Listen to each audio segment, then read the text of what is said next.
श्रीमद्भगवद्गीता। ॐ पार्थाय प्रतिबोधिता भगवता नारायणेन स्वयं व्यासेन ग्रथितां पुराणमुनिना मध्ये महाभारतम्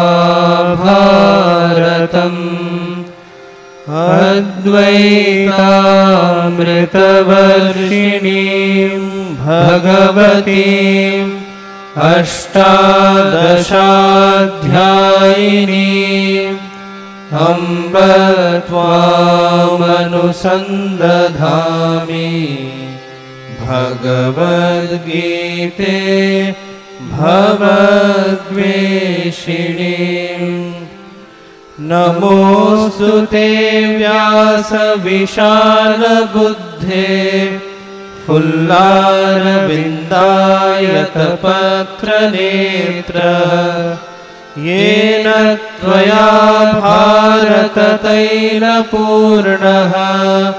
प्रज्वालितो ज्ञानमयः प्रदीपः प्रपन्नपारिजाताय स्तोत्रवेत्रैकपाणये ज्ञानमुद्राय कृष्णाय गीतामृतदुहे नमः। सर्वोपनिषदो गावो दुग्धा गोपालनन्दनः पार्थो वत्सः सुधीर्भोक्ता दुग्धं गीतामृतं महत्। वसुदेवसुतं देवं कंसचाणूरमर्दनं देवकी परमानन्दं कृष्णं वन्दे जगद्गुरुम्। भीष्मद्रोणतटा जयद्रथजला गान्धारनीलोत्पला शल्यग्राहवती कृपेण वहनी कर्णेन वेलाकुला अश्वत्थामविकर्णघोरमकरा दुर्योधनावर्तिनी सोत्तीर्णा खलु पाण्डवैरणनदी कैवर्तककेशवः पाराशर्यवचः सरोजममलं गीतार्थगन्धोत्कटं नानाख्यानककेसरं हरिकथा सम्बोधनाबोधितम्। लोके सज्जन षट्पदैरहरहः पेपीयमानं मुदा भूयात् भारत पंकजं कलिमल प्रध्वंसिनः श्रेयसे। मूकं करोति वाचालं पंगुल्लंघयते गिरिं यत्कृपातमहं वन्दे परमानन्दमाधवम्।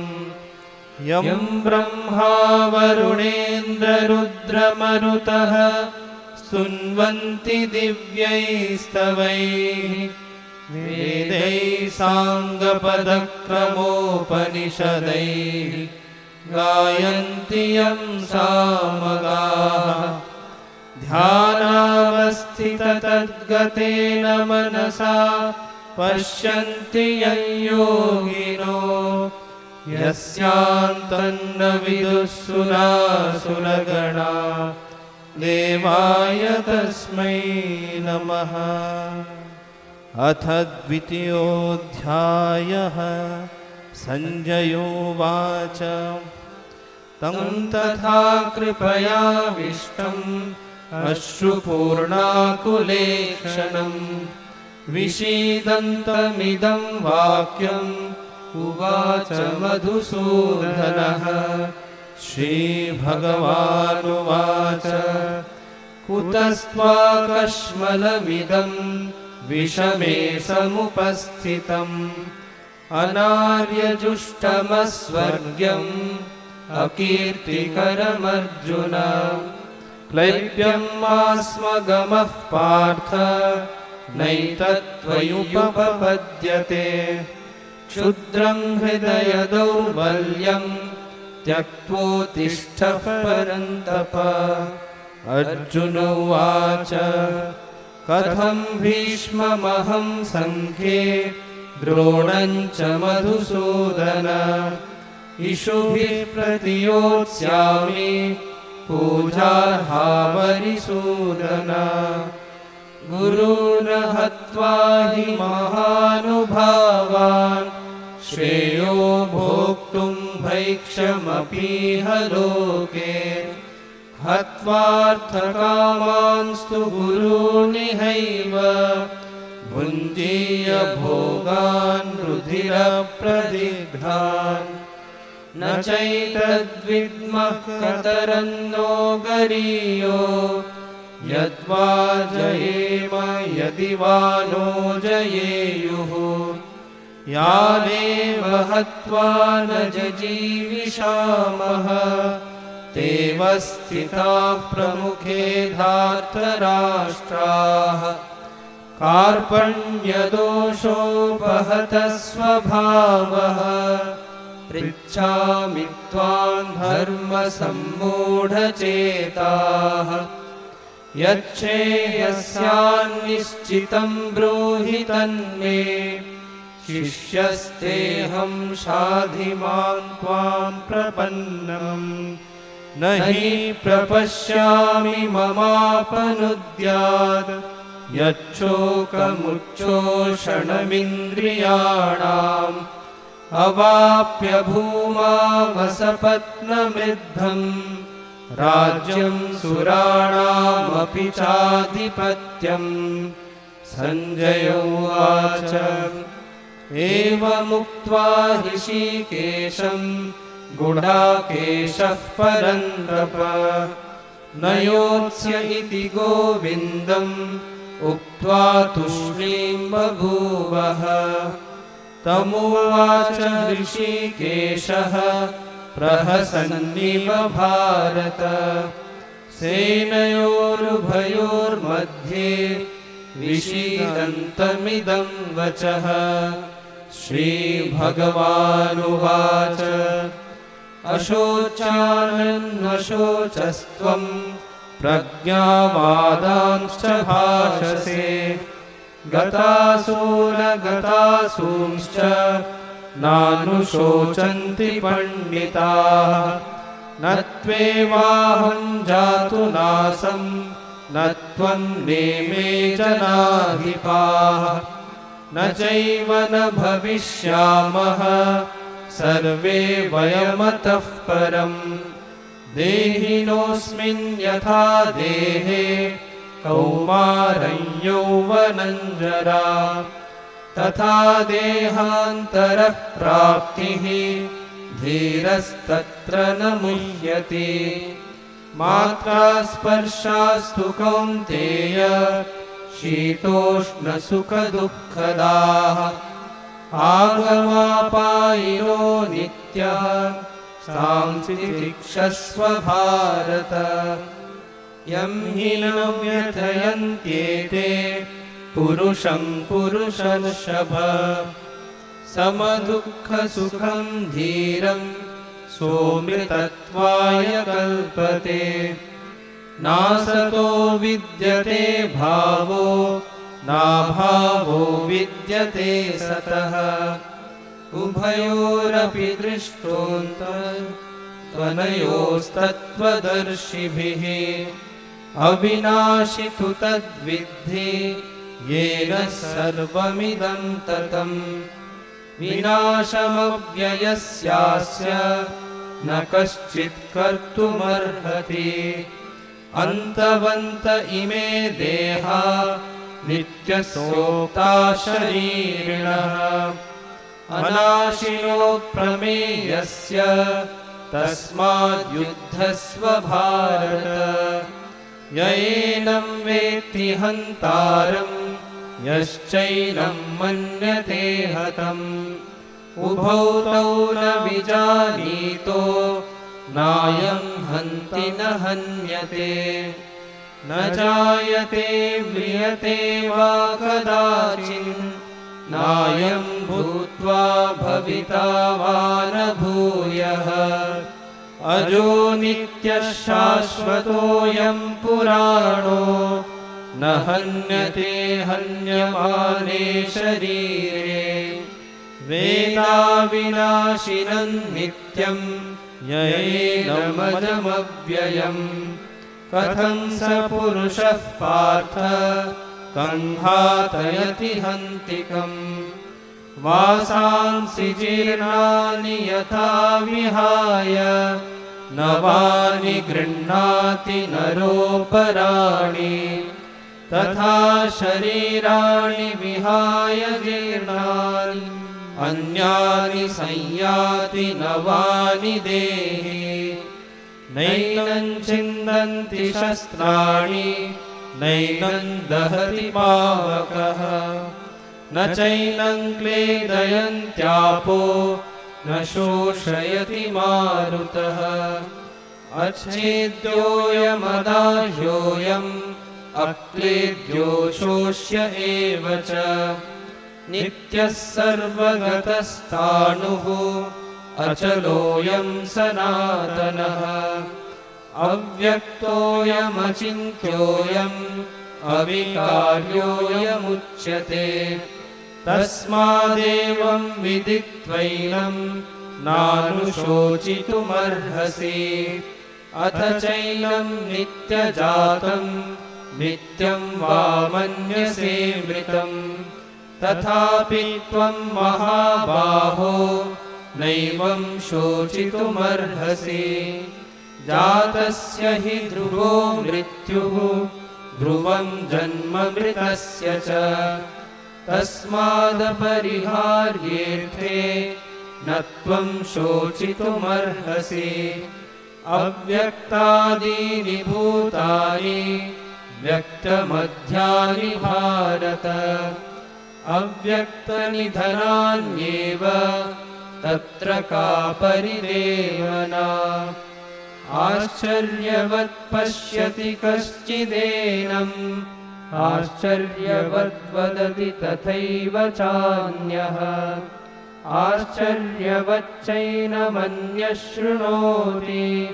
श्रुत्वाप्येनं वेद न चैव कश्चित् देहि नित्यमवध्योऽयं देहे सर्वस्य भारत तस्मात् सर्वाणि भूतानि न त्वं शोचितुमर्हसि स्वधर्ममपि चावेक्ष्य न विकम्पितुमर्हसि धर्माद्धियुद्धात् श्रेयोऽन्यत् अक्रियस्य न विद्यते यदिच्छया चोपपन्नं स्वर्गद्वारमपावृतम् सुखिनः क्षत्रियाः पार्थ लभन्ते युद्धमीदृशम् अथ चेत्त्वमिमं धर्म्यं सङ्ग्रामं न करिष्यसि ततः स्वधर्मं कीर्तिं च हित्वा पापमवाप्स्यसि अकीर्तिं चापि भूतानि कथयिष्यन्ति ते व्ययाम् सम्भावितस्य च कीर्तिः मरणादतिरिच्यते भयाद्रणादुपरतं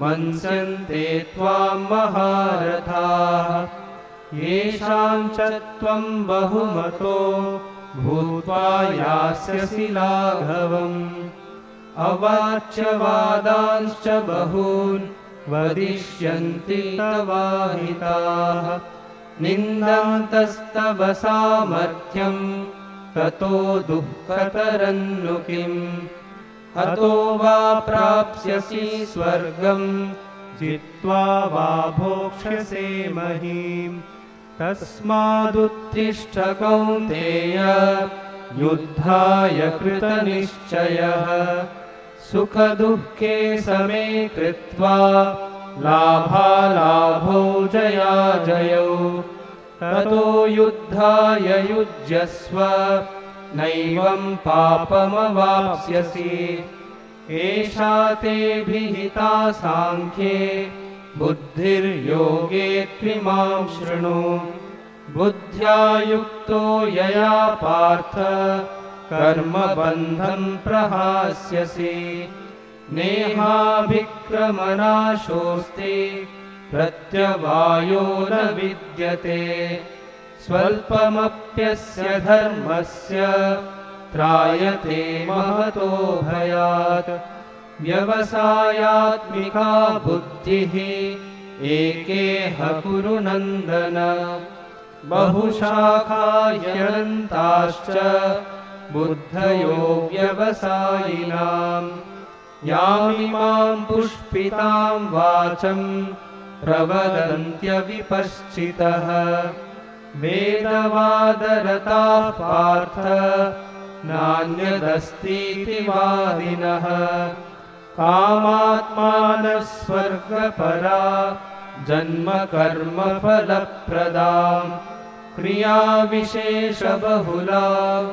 भोगैश्वर्यगतिं प्रति भोगैश्वर्यप्रसक्तानां तया परितचेतसां व्यवसायात्मिका बुद्धिः समाधौ न विधीयते त्रैगुण्यविषया वेदा निस्त्रैगुण्यो भवार्जुन निर्द्वन्द्वो नित्यसत्त्वस्थो निर्योगक्षेम आत्मवान् यावानर्थ उदपाने सर्वतः सम्प्लुतोदके तावान् सर्वेषु वेदेषु ब्राह्मणस्य विजानतः कर्मण्येवाधिकारस्ते मा फलेषु कदाचन मा कर्मफलहेतुर्भुः मा ते सङ्गोऽस्त्वकर्मणि योगस्थः कुरु कर्माणि सङ्गं त्यक्त्वा धनञ्जय सिद्धसिद्ध्यो समो भूत्वा समत्वं योग उच्यते दूरेण ह्यवरं कर्म बुद्धियोगात् धनञ्जय बुद्धौ शरणमन्विच्छ कृपणाफलहेतवः बुद्धियुक्तो जहातीह उभे सुकृतदुष्कृते तस्माद्योगाय युज्यस्व योगः कर्मसु कौशलम् कर्मजं बुद्धियुक्ता हि फलं त्यक्त्वा मनीषिणः जन्मबन्धविनिर्मुक्ताः पदं गच्छन्त्यनामयम् यदा ते मोहकलिलं बुद्धिर्व्यतितरिष्यति तदा गन्तासि निर्वेदं श्रोतव्यस्य श्रुतस्य च श्रुतिविप्रतिपन्ना ते यदा स्थास्यति निश्चला समाधावचला बुद्धिः तदा योगमवाप्स्यसि अर्जुन उवाच स्थितप्रज्ञस्य का भाषा समाधिस्थस्य केशव स्थितधि किं प्रभाषेत किमासीत व्रजेत किम् श्रीभगवानुवाच प्रजहाति यदा कामान् सर्वान् पार्थमनोगतान् आत्मन्येवात्मना तुष्टः स्थितप्रज्ञस्तदोच्यते दुःखेष्वनुद्विग्नमनाः सुखेषु विगतस्पृहः वीतरागभयक्रोधः स्थितधीर्मुनिरुच्यते यः सर्वत्रानभिस्नेहः तत्तत्प्राप्य शुभाशुभम् नाभिनन्दति न द्वेष्टि तस्य प्रज्ञा प्रतिष्ठिता यदा संहरते चायं कूर्मोऽङ्गानीव सर्वशः इन्द्रियाणीन्द्रियार्थेभ्यः तस्य प्रज्ञा प्रतिष्ठिता विषया विनिवर्तन्ते निराहारस्य देहिनः रसवर्जं रसोऽप्यस्य परं दृष्ट्वा निवर्तते यततोऽपि कौन्तेय पुरुषस्य विपश्चितः इन्द्रियाणि प्रमाथीनि हरन्ति प्रसभं मनः तानि सर्वाणि संयम्य युक्त आसीत मत्परः वशे हि यस्येन्द्रियाणि तस्य प्रज्ञा प्रतिष्ठिता ध्यायतो विषयान् पुंसः सङ्गस्तेषूपजायते सङ्गात् सञ्जायते कामः कामात् क्रोधोऽभिजायते क्रोधात् भवति सम्मोहः सम्मोहात् स्मृतिविभ्रमः स्मृतिर्भ्रंशात् बुद्धिनाशो बुद्धिनाशात् प्रणश्यति रागद्वेषवियुक्तैस्तु विषयानिन्द्रियैश्चरन् आत्मवश्यैर्विधेयात्मा प्रसादमधिगच्छति प्रसादे सर्वदुःखानां हानिरस्योपजायते प्रसन्नचेतसो यासु बुद्धिः पर्यवतिष्ठते नास्ति बुद्धिरयुक्तस्य न चायुक्तस्य भावना न चाभावयतः शान्तिः अशान्तस्य कुतः सुखम् इन्द्रियाणां हि चरतां यन्मनोनुविधीयते तदस्य हरति प्रज्ञां वायुर्नावमिवाम्भसि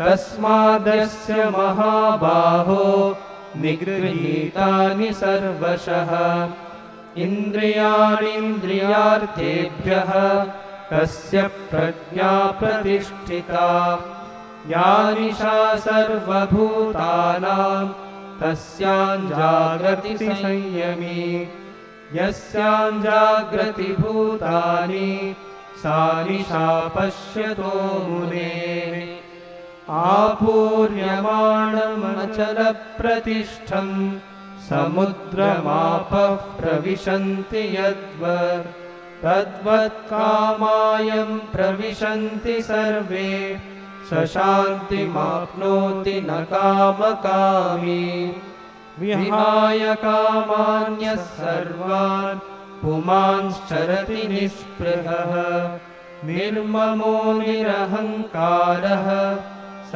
शान्तिमधिगच्छति एषा ब्राह्मी स्थितिः पार्थ नैनां प्राप्य विमुह्यति स्थित्वा स्यामन्तकालेऽपि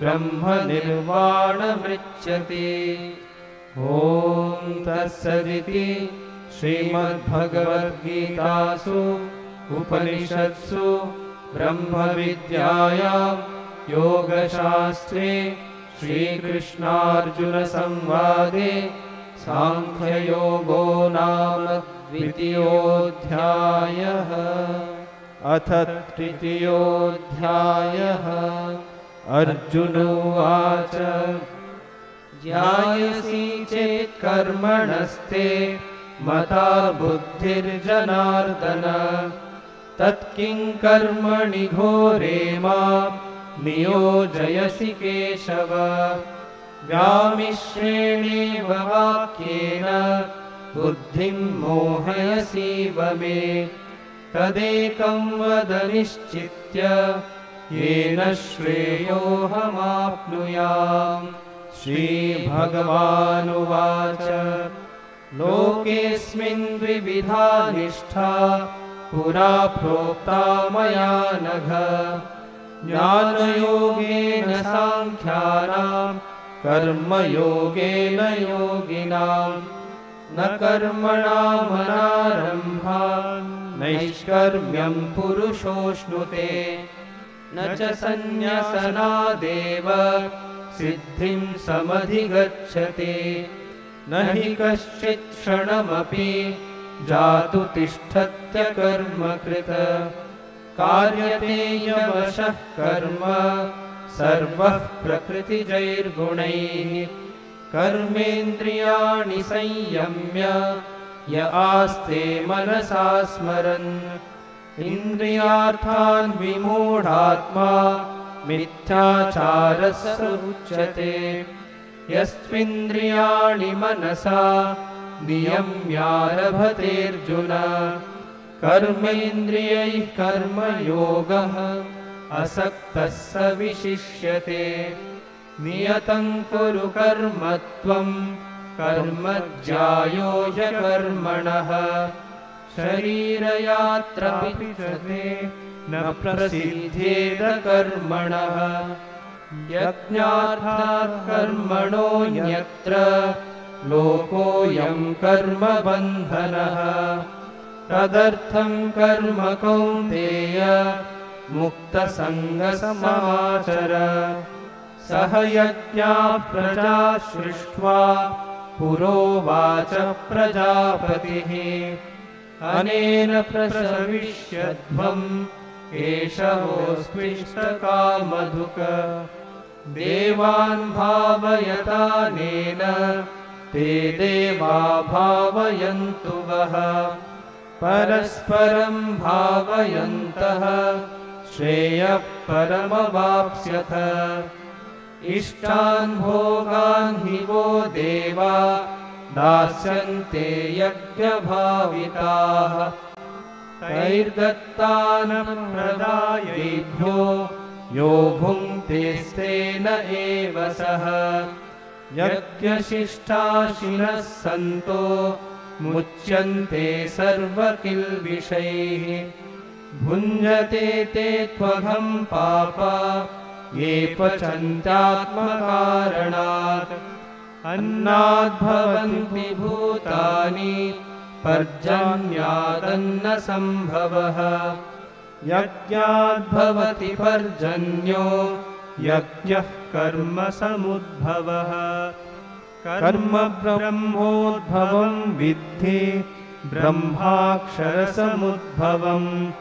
तस्मात् सर्वगतं ब्रह्म नित्यं यज्ञे प्रतिष्ठितम्।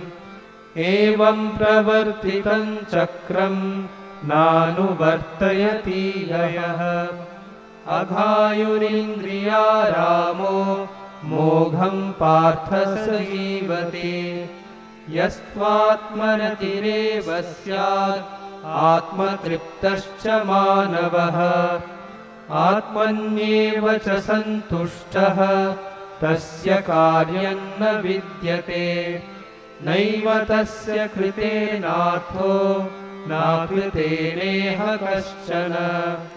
न चास्य सर्वभूतेषु कश्चिदर्थव्यपाश्रयः। तस्मादसक्तः सततं कार्यं कर्म समाचर। असक्तो ह्याचरन् कर्म परमाप्नोति पूरुषः। कर्मणैव हि संसिद्धिम् आस्थिता जनकादयः। लोकसङ्ग्रहमेवापि सम्पश्यन् कर्तुमर्हसि। यद्यदाचरति श्रेष्ठः तत्तदेवेतरो जनः। स यत्प्रमाणं कुरुते लोकस्तदनुवर्तते। न मे पार्थास्ति कर्तव्यं तेषु लोकेषु किञ्चन। नानवाप्तमवाप्तव्यं वर्त एव च कर्मणि। यदि ह्यहं न वर्तेयं जातु कर्मण्यतन्द्रितः। मम वर्त्मानुवर्तन्ते मनुष्या पार्थ सर्वशः उत्सीदेयुरिमे लोका न कुर्यां कर्म चेदहम् शङ्करस्य च कर्ता स्याम् उपहन्यामि माः प्रजाः सक्ता कर्मण्यविद्वांसो यथा कुर्वन्ति भारत कुर्याद्विद्वांस्तथा सक्तः चिकीर्षुर्लोकसङ्ग्रहम् न बुद्धिभेदं जनयेत् अज्ञानां कर्मसङ्गिनां जोषयेत् सर्वकर्माणि विद्वान् युक्तः समाचरन् प्रकृते क्रियमाणानि गुणैः कर्माणि सर्वशः अहङ्कारविमूढात्मा कर्ताहमिति मन्यते तत्त्ववित्तु महाबाहो गुणकर्मविभागयोः गुणागुणेषु वर्तन्त इति मत्वा न सज्जते प्रकृते गुणसम्मूढाः सज्जन्ते गुणकर्मसु तान् कृत्स्नविदो मन्दान् कृत्स्नभिन्न विचालयेत् मयि सर्वाणि कर्माणि सन्न्यस्याध्यात्मचेतसा निराशीर्निर्ममो भूत्वा युध्यस्व विगतज्वरः ये मे मतमिदं नित्यम् अनुतिष्ठन्ति मानवाः श्रद्धावन्तो न सूयन्तो मुच्यन्ते तेऽपि कर्मभिः ये त्वेतदभ्यसूयन्तो नानुतिष्ठन्ति मे मतम् सर्वज्ञानविमूढांस्तान् विद्धि नष्टान चेतसः सदृशं चेष्टते स्वस्याः प्रकृतेर्ज्ञानवानपि प्रकृतिं यान्ति भूतानि निग्रहः किं करिष्यति इन्द्रियस्येन्द्रियस्यार्थे रागद्वेषौ व्यवस्थितौ तयोर्नवशमागच्छेत् तौ ह्यस्य परिपन्थिनौ श्रेयान् स्वधर्मो विगुणः परधर्मात् स्वनुष्ठितात् स्वधर्मे निधनं श्रेयः परधर्मो भयावहः अर्जुन उवाच अथ केन प्रयुक्तोऽयं पापं चरति पूरुषः अनिच्छन्नपि वार्ष्णेय बलादिव नियोजितः श्रीभगवानुवाच काम एष क्रोध एष रजो गुणसमुद्भवः महाशनो महापाप्मा विद्येनमिह वैरिणम् धूमेनाव्रियते वह्निः यथा दर्शो मलेन च यथोल्बेनावृतो गर्भः तथा तेनेदमावृतम् आवृतं ज्ञानमेतेन ज्ञानिनो नित्यवैरिणा कामरूपेण कौन्तेय दुष्पुरेणानलेन च इन्द्रियाणि मनोबुद्धिः अस्याधिष्ठानमुच्यते एतैर्विमोहयत्येष ज्ञानमावृत्य देहिनम् तस्मात् त्वमिन्द्रियाण्यादौ नियम्य भरतर्षभ पाप्मानं प्रजहीयेनं ज्ञानविज्ञाननाशनम् इन्द्रियाणि पराण्याहुः इन्द्रियेभ्यः परं मनः मनसस्तु परा बुद्धिः यो बुद्धे परतस्तु सः एवं बुद्धे परं बुद्ध्वा संस्तभ्यात्मानात्मना जहि शत्रुं महाबाहो कामरूपं दुरासदम् ॐ तत्सदिति श्रीमद्भगवद्गीतासु उपनिषत्सु ब्रह्मविद्यायां योगशास्त्रे श्रीकृष्णार्जुनसंवादे कर्मयोगो नाम तृतीयोऽध्यायः। अथ चतुर्थोऽध्यायः। श्रीभगवानुवाच इमं विवस्वते योगं प्रोक्तवानहमव्ययम् विवस्वान्मनवे प्राह मनुरिक्ष्वापवे ब्रवीत्। एवं परम्परा प्राप्तम् इमं राजर्षयो विदुः। सकाले नेह महता योगो नष्टः परन्तप। स एवायं मया तेद्य योगः प्रोक्तः पुरातनः। भक्तोऽसि मे सखा चेति रहस्यं एतदुत्तमम्। अर्जुन उवाच अपरं भवतो जन्म परं जन्म विवस्वतः। कथमेतद्विजानीयाम् त्वमादौ प्रोक्तवानिति। श्रीभगवानुवाच बहूनि मे व्यतीतानि जन्मानि तव चार्जुन। तान्यहं वेद सर्वाणि न त्वं वेत्थ परन्तप। अजोऽपि सन्नव्ययात्मा भूतानामीश्वरोऽपि सन्। प्रकृतिं स्वामधिष्ठाय सम्भवाम्यात्ममायया। यदा यदा हि धर्मस्य ग्लानिर्भवति भारत। अभ्युत्थानमधर्मस्य तदात्मानं सृजाम्यहम्। परित्राणाय साधूनां विनाशाय च दुष्कृताम्। धर्मसंस्थापनार्थाय सम्भवामि युगे युगे। जन्म कर्म च मे दिव्यम् एवं यो वेत्ति तत्त्वतः। त्यक्त्वा देहं पुनर्जन्म नैति मामेति सोऽर्जुन। वीतरागभयक्रोधा मन्मया मामुपाश्रिताः। बहवो ज्ञानतपसा पूता मद्भावमागताः। ये यथा मां प्रपद्यन्ते तां तथैव भजाम्यहम्।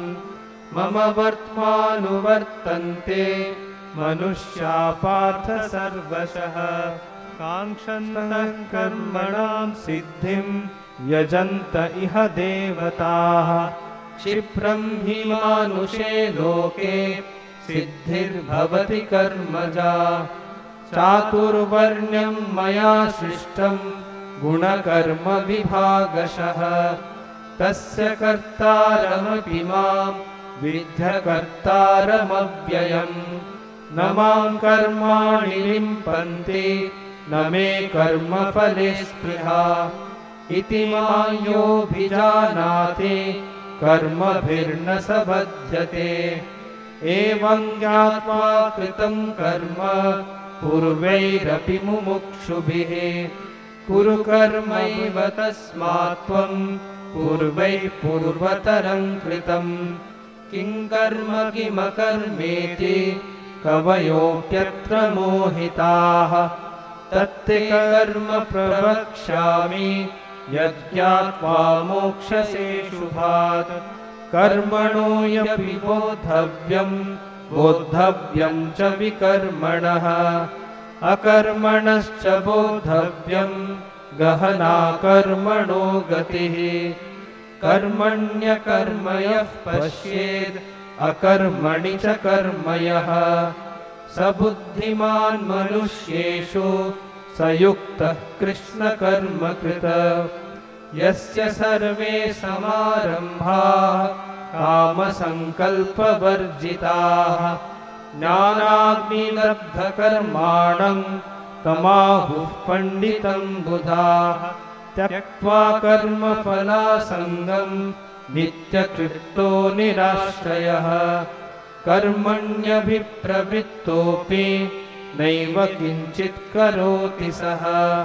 निराशीर्यतचित्तात्मा त्यक्तसर्वपरिग्रहः शारीरं केवलं कर्म कुर्वन्नाप्नोति किल्बिषम् यजिच्छालाभसन्तुष्टो द्वन्द्वातीतो विमत्सरः समसिद्धावसिद्धौ च कृत्वापि न विबध्यते गतसङ्गस्य मुक्तस्य ज्ञानवस्थितचेतसः यज्ञायाचरतः कर्म समग्रं प्रविलीयते ब्रह्मार्पणं ब्रह्महविः ब्रह्माग्नौ ब्रह्मणाहुतं ब्रह्मैव तेन गन्तव्यं ब्रह्मकर्म समाधिना दैवमेवापरे यज्ञं योगिनः पर्युपासते ब्रह्माज्ञावपरे यज्ञं यज्ञेनैवोपजुह्वति श्रोत्रादीनीन्द्रियाण्यन्ये संयमाग्निषु जुह्वति शब्दादीन् विषयानन्य इन्द्रियाग्निषु जुह्वति सर्वाणीन्द्रियकर्माणि प्राणकर्माणि चापरे आत्मसंयमयोगाग्नौ जुह्वति ज्ञानदीपिते द्रव्ययज्ञास्तपो यज्ञा योगयज्ञास्तथा परे स्वाध्यायज्ञानयज्ञाश्च यतयः संशितव्रताः अपाने जुह्वति प्राणं प्राणे पानं तथा परे प्राणापानगतिरुद्ध्वा प्राणायामपरायणाः अपरे नियताहाराः प्राणान् प्राणेषु जुह्वति सर्वेप्येते यज्ञविदो यज्ञक्षपितकल्मषाः यज्ञशिष्टामृतभुजो यान्ति ब्रह्म सनातनम् नायं लोकोऽस्य यज्ञस्य कुतोऽन्यः कुरु सत्तम एवं बहुविधा यज्ञा वितता ब्रह्मणो मुखे कर्मजान् विद्धितान् सर्वान् एवं ज्ञात्वा विमोक्ष्यसे श्रेयान् द्रव्यमयाद्यज्ञात् ज्ञानयज्ञः परन्तपः सर्वं कर्माखिलं पार्थ ज्ञाने परिसमाप्यते तद्विद्धि प्रणिपातेन परिप्रश्नेन सेवया उपदेक्षन्ति ते ज्ञानं ज्ञानिनस्तत्त्वदर्शिनः यज्ञात्वा न पुनर्मोहम् एवं यास्यसि पाण्डव येन भूतान्यशेषेण रक्षस्यात्मन्यतो मयि अपि चेदसि पापेभ्यः सर्वेभ्यः पापकृत्तमः सर्वं ज्ञानप्लवेनैव वृजिनं सन्तरिष्यसि यथैधांसि समिद्धोऽग्निः भस्मसात् कुरुतेऽर्जुन ज्ञानाग्निः सर्वकर्माणि भस्मसात् कुरुते तथा न हि ज्ञानेन सदृशं पवित्रमिह विद्यते तत्स्वयं योगसंसिद्धः कालेनात्मनि विन्दते श्रद्धावान् लभते ज्ञानं तत्परः संयतेन्द्रियः ज्ञानं लब्ध्वा परां शान्तिम् अचिरेणाधिगच्छति अज्ञश्चाश्रद्धधानश्च संशयात्मा विनश्यति नायं लोकोऽस्ति न परो न सुखं संशयात्मनः योगसंन्यस्तकर्माणं ज्ञानसञ्छिन्न संशयम् आत्मवन्तं न कर्माणि निबध्नन्ति धनञ्जय तस्मादज्ञानसम्भूतं हृस्थं ज्ञानासिनात्मनः चित्वैनं संशयं योगं आतिष्ठोत्तिष्ठ भारत। ॐ तत्सदिति श्रीमद्भगवद्गीतासु उपनिषत्सु ब्रह्मविद्यायां योगशास्त्रे श्रीकृष्णार्जुनसंवादे ज्ञानकर्मसन्न्यासयोगो नाम चतुर्थोऽध्यायः। अथ द्वादशोऽध्यायः। अर्जुन उवाच एवं सततयुक्ता ये भक्तास्त्वां पर्युपासते ये चाप्यक्षरमव्यक्तं तेषां के योगवित्तमाः। श्रीभगवानुवाच मय्यावेश्य मनो ये मां नित्ययुक्ता उपासते श्रद्धया परयोपेताः ते मे युक्ततमा मताः। ये त्वक्षरमनिर्देश्यम् अव्यक्तं पर्युपासते सर्वत्र गमचिन्त्यं च कूटस्थमचलं ध्रुवम् सन्नियम्येन्द्रियग्रामं सर्वत्र समबुद्धयः ते प्राप्नुवन्ति मामेव सर्वभूतहिते रताः। क्लेशोऽधिकतरस्तेषाम् अव्यक्तासक्तचेतसाम् अव्यक्ता हि गतिर्दुःखं देहवद्भिरवाप्यते। ये तु सर्वाणि कर्माणि मयि सन्न्यस्य मत्पराः अनन्येनैव योगेन मां ध्यायन्त उपासते तेषामहं समुद्धर्ता मृत्युसंसारसागरात् भवामि न चिरात् पार्थ मय्यावेशितचेतसां। मय्येव मनः धत्स्व मयि बुद्धिं निवेशय निवसिष्यसि मय्येव अत ऊर्ध्वन्न संशयः। अथ चित्तं समाधातुं न शक्नोषि मयि स्थिरम् अभ्यासयोगेन ततो मामिच्छाप्तुं धनञ्जय। अभ्यासेऽप्यसमर्थोऽसि मत्कर्म परमो भव मदर्थमपि कर्माणि कुर्वन् सिद्धिमवाप्स्यसि। अथैतदप्यशक्तोऽसि कर्तुं मद्योगमाश्रितः सर्वकर्मफलत्यागं ततः कुरु यतात्मवान्। श्रेयो हि ज्ञानमभ्यासात् ज्ञानात् ध्यानं विशिष्यते ध्यानात् कर्मफलत्यागः त्यागात् शान्तिरनन्तरम्। अद्वेष्टा सर्वभूतानां मैत्रः करुण एव च निर्ममो निरहङ्कारः समदुःखसुखक्षमी सन्तुष्टः सततं योगी यतात्मा दृढनिश्चयः। मय्यर्पितमनोर्बुद्धिः यो मद्भक्तः स मे प्रियः।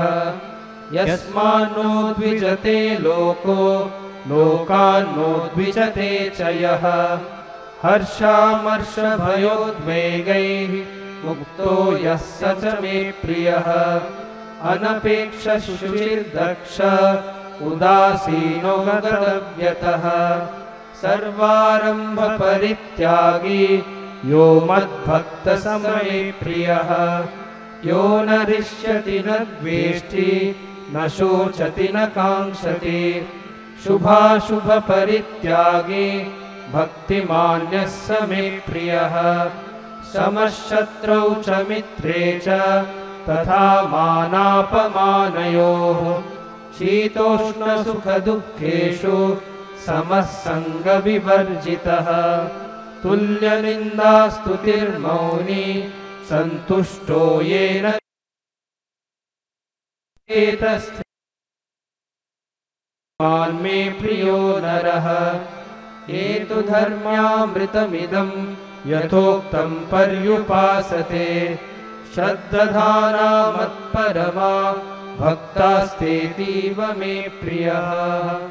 ॐ तत्सदिति श्रीमद्भगवद्गीतासु उपनिषत्सु ब्रह्मविद्यायां योगशास्त्रे श्रीकृष्णार्जुनसंवादे भक्तियोगो नाम द्वादशोऽध्यायः। अथ पञ्चदशोऽध्यायः। श्रीभगवानुवाच ऊर्ध्वमूलमधःशाखम् अश्वत्थं प्राहुरव्ययम् छन्दांसि यस्य पर्णानि यस्तं वेद स वेदवित् अधोश्चोर्ध्वं प्रसृतास्तस्य शाखा गुणप्रवृद्धा विषयप्रवालाः अधश्च मूलान्यनुसन्ततानि कर्मानुबन्धीनि मनुष्यलोके न रूपमस्येह ततोपलभ्यते नान्तोर्न चादिर्न च सम्प्रतिष्ठा अश्वत्थमेनं सुविरूढमूलम् असङ्गशस्त्रेण दृढेन चित्वा ततः पदं तत्परिमार्गितव्यम् यस्मिन् गता न निवर्तन्ति भूयः तमेव चाद्यं पुरुषं प्रपद्ये यतः प्रवृत्तिः प्रसृता पुराणे निर्मानमोहाजितसङ्गदोषा अध्यात्मनित्या विनिवृत्तकामाः द्वन्द्वैर्विमुक्ताः सुखदुःखसङ्गैः गच्छन्त्यमूढाः पदमव्ययं तत् न तद्भासयते सूर्यो न शशाङ्को न पावकः यद्गत्वा न निवर्तन्ते तद्धाम परमं मम ममैवांशो जीवलोके जीवभूतः सनातनः मनःषष्ठानीन्द्रियाणि प्रकृतिस्थानि कर्षति शरीरं यदवाप्नोति यच्चाप्युत्क्रामतीश्वरः गृहीत्वैतानि संयाति वायुर्गन्धानि वाशयात् श्रोत्रं चक्षुस्पर्शनं च रसनं घ्राणमेव च अधिष्ठाय मनश्चायं विषयानुपसेवते उत्क्रामन्तं स्थितं वापि भुञ्जानं वा गुणान्वितं विमूढानानुपश्यन्ति पश्यन्ति ज्ञानचक्षुषः यतन्तो योगिनश्चैनं पश्यन्त्यात्मन्यवस्थितं यतन्तोऽप्यकृतात्मानो नैनं पश्यन्त चेतसः यदादित्यगतं तेजो जगद्भासयतेऽखिलं यच्चन्द्रमसि यच्चाग्नौ तत्तेजो विद्धि मामकम् गामाविश्य च भूतानि धारयाम्यहमोजसा पुष्णामि चौषधी सर्वा सोमो भूत्वा रसात्मकः अहं वैश्वानरो भूत्वा प्राणिनां देहमाश्रितः प्राणापानसमायुक्तः पचाम्यन्नं चतुर्विधम् सर्वस्य चाहं हृदि सन्निविष्टो मत्तस्मृतिर्ज्ञानमपोहनं च वेदैश्च सर्वैरहमेव वेद्यो वेदान्तकृद्वेदविदेव चाहम् द्वाविमौ पुरुषौ लोके क्षरश्चाक्षर एव च क्षरः सर्वाणि भूतानि कुटस्थोऽक्षर उच्यते उत्तमः पुरुषस्त्वन्यः परमात्मेत्युदाहृतः यो लोकत्रयमाविश्य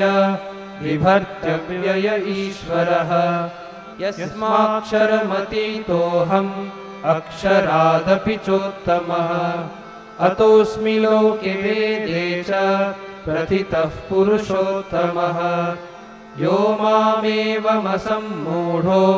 जानाति पुरुषोत्तमः स सर्वविद् भजति मां सर्वभावेन भारत इति गुह्यतमं शास्त्रम् इदमुक्तं मया नघ एतद्बुद्ध्वा बुद्धिमान् स्यात् कृतकृत्यश्च भारत। ॐ तत्सदिति श्रीमद्भगवद्गीतासु उपनिषत्सु ब्रह्मविद्यायां योगशास्त्रे श्रीकृष्णार्जुनसंवादे पुरुषोत्तमयोगो नाम 15ोऽध्यायः। ॐ शान्ति शान्ति शान्तिः। हरिः ॐ तत्सत्। श्रीरामकृष्णार्पणमस्तु।